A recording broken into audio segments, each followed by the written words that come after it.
This is the future of finance sponsored by R3.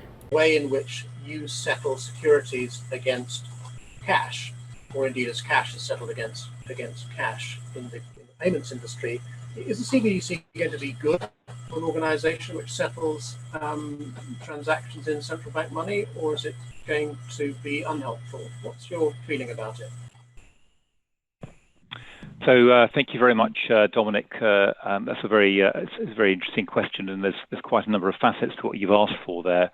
I mean, clearly, as an organisation in the UK alone, we're settling 640 billion of central bank money per day. We're doing that atomically. The term. The Interledger Protocol is a system that atomically swaps assets. We use is simultaneous and irrevocable transfer of central bank funds, whilst at the same time irrevocable transfer of securities. And that effectively is what we're operating today. Now, clearly, if you look at what the central banks have got to do, they will provide with CBDC.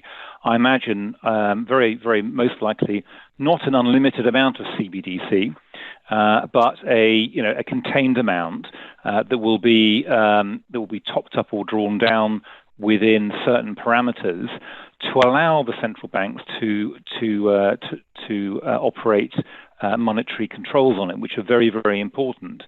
Monetary controls. David Rutter recently spoke about how dollars could be conditioned. Stimulus money could be issued to your wallet with an expiration, or could be spent on certain items.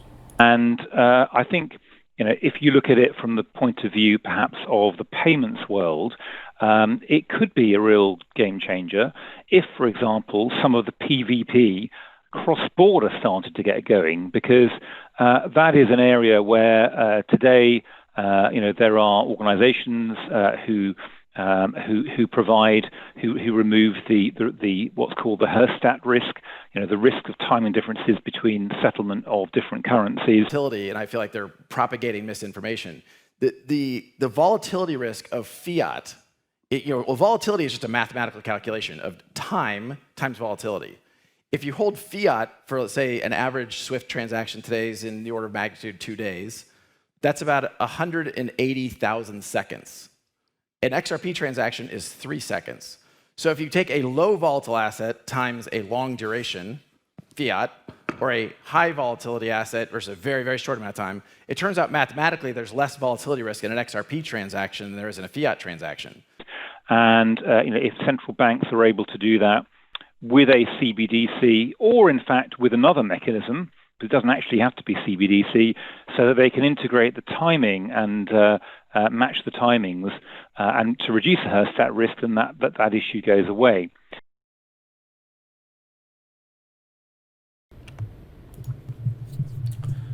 Did you notice how he said it doesn't have to be a CBDC? Ripple has built a platform for CBDCs. The Internet of Value, all CBDCs are broken into XRP micropayments and atomically swapped. XRP becomes an ultra-liquid asset. This could prevent all liquidity crises in the future by utilizing a highly liquid asset.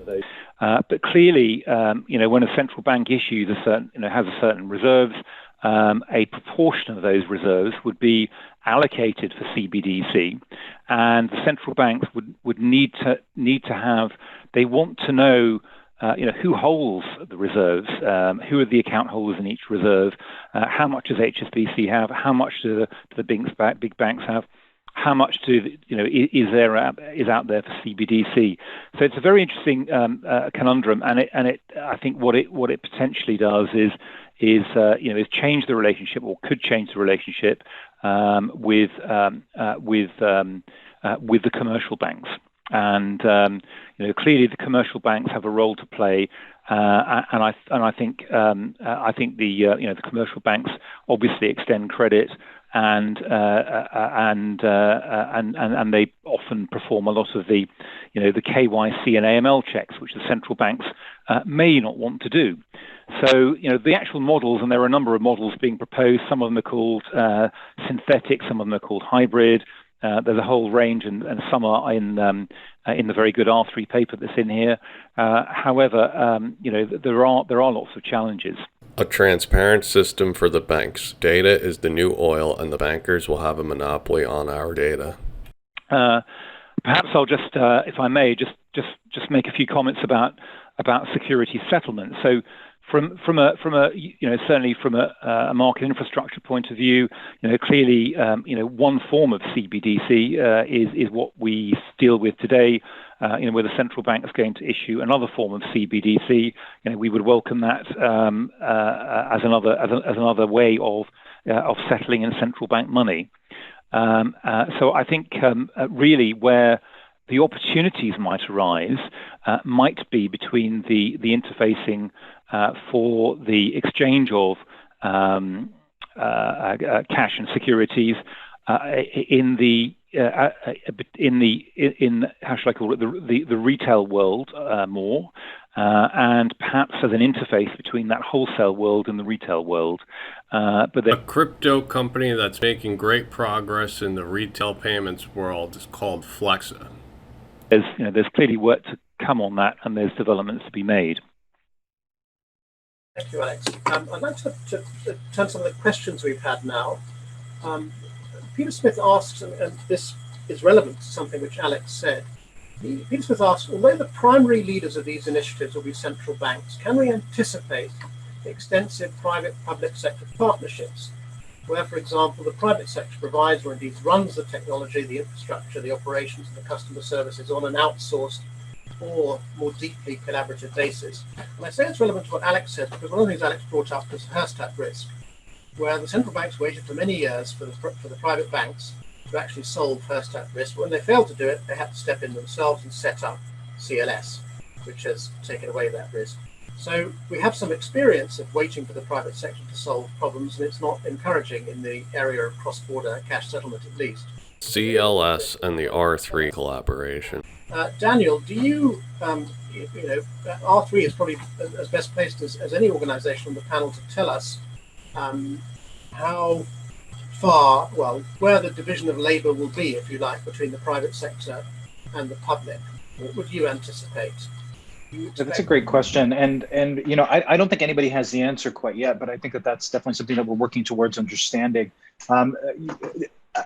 I guess the general trajectory is that the public institutions can act as operators, catalysts, and overseers for CBDC type implementations, and to find that line where the public sector stops and they enable the private sector to build on top of that foundation.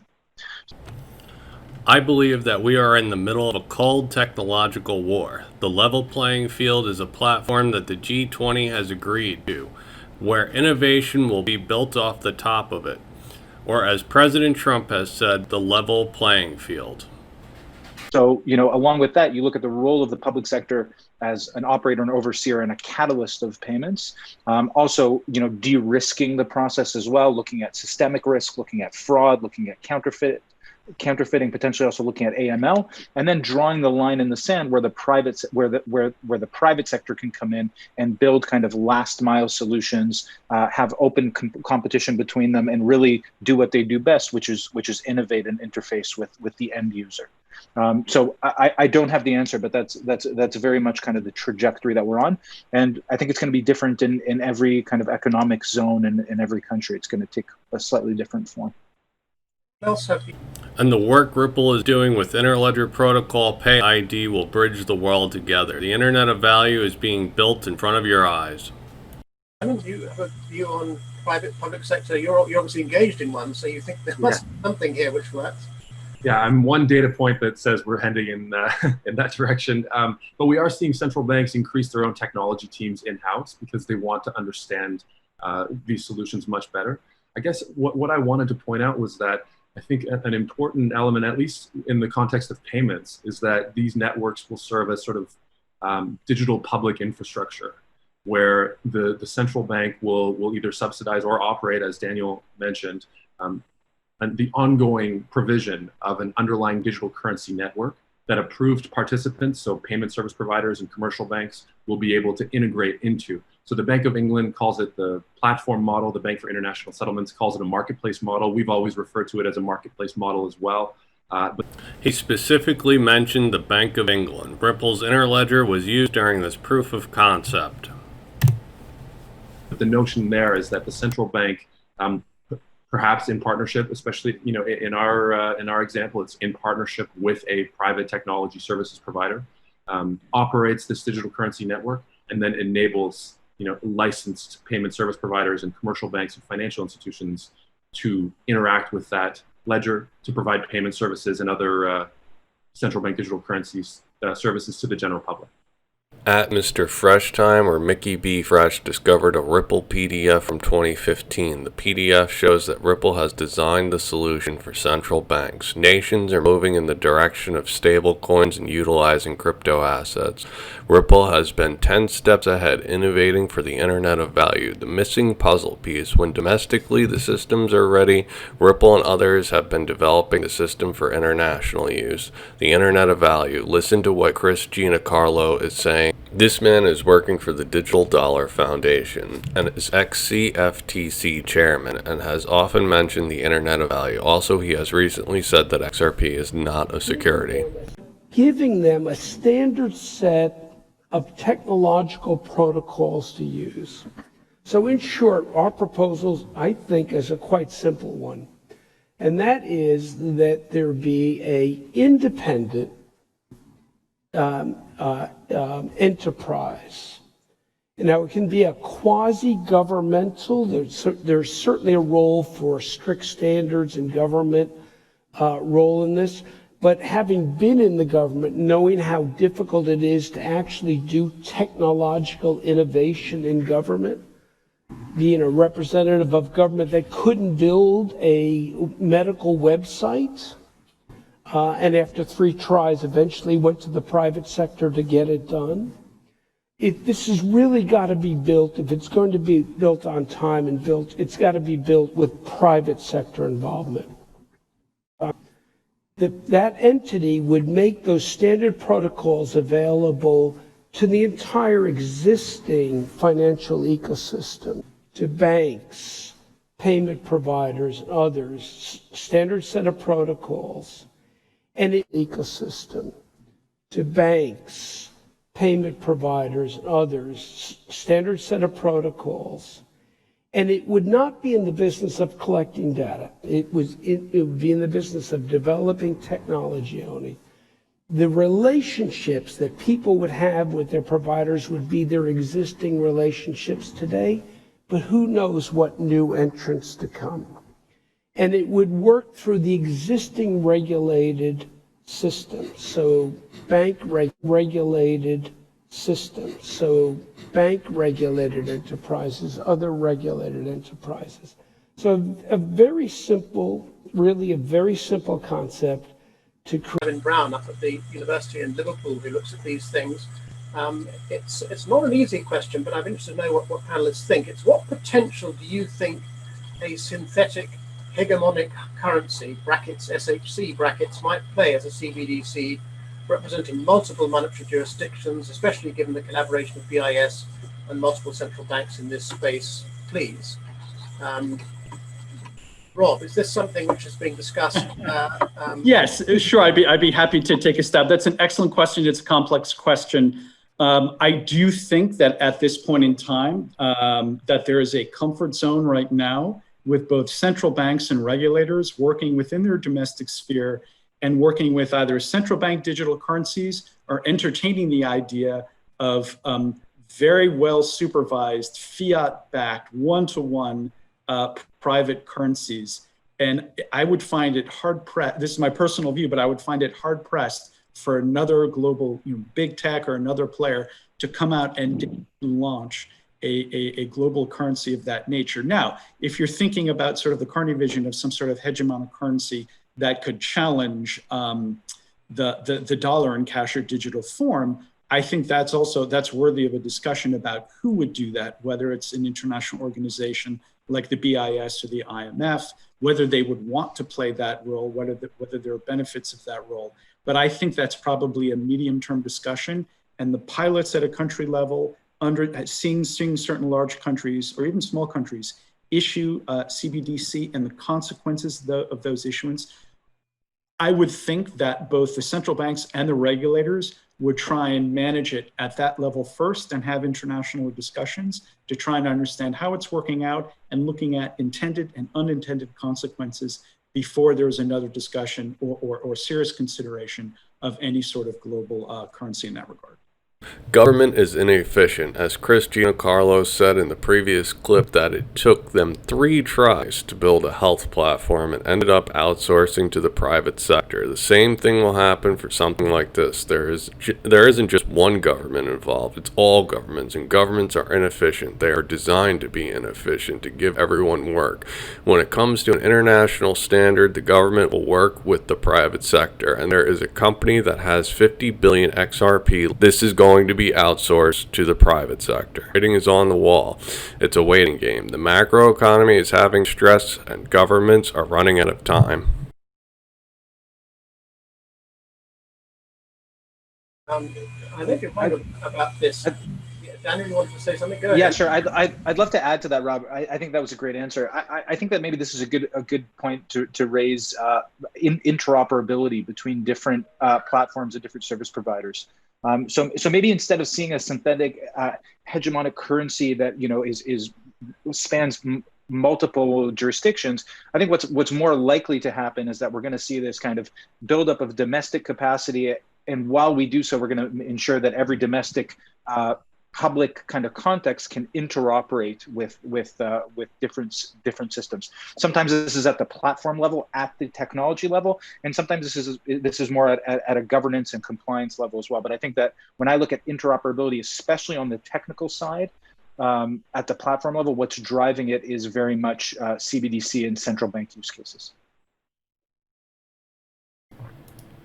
The Bank of England had a proof of concept with Ripple for Interledger. Project Stella, that is the ECB, and the Bank of Japan both tested Interledger. I mean, just to add to that briefly, maybe. It's interesting, I think, to see that some of the central bank efforts, like Ubin from Singapore, and some of the others that are taking place, are experimenting, and the POCs are taking place on multiple technology platforms, be they Corda, Hyperledger Fabric, etc. And it's interesting, I think we have examples on the panel, obviously, from both the using Fabric for that and using Corda for that. So I think the central banks recognize that those challenges as well, and it's good to see that multiple technologies are being used, and which I think fosters and causes collaboration around the interoperability challenge there as well. He just mentioned Project Ubin. I think we find Ripple under every rock because that is the international puzzle piece. Domestically, it might be R3, it might be Hyperledger, it might be Quorum, but what bridges it all is Ripple. Something. Yes, I just had a two-hander. Just advice to the audience to say, if you want to get a flavor of the sense of central banks, finance ministers, and regulators about global stablecoins of any form, I would suggest looking at the Financial Stability Board's work and its recent consultation, because you will get a sense of the heightened sensitivity over how to regulate and how to share data with respect to cross-border digital flows. That's a big challenge. The FSB is going to deliver a report to the G20 later at the end of this month. The Bank of England is a paid customer of Ripple's. There's another central bank we haven't announced that we're working with very actively.